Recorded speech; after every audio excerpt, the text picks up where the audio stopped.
lock. Okay. Lock cylinder. Okay.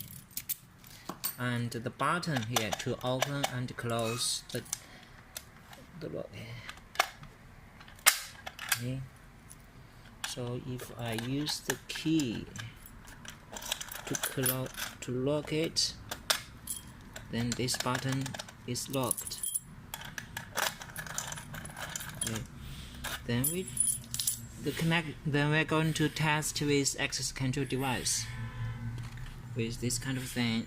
Okay, the connection NO to COM and NO, not NC.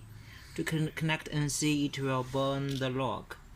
Also, the time here, the relay time less than 1 second, so you can adjust it before you use it. Okay, focus this.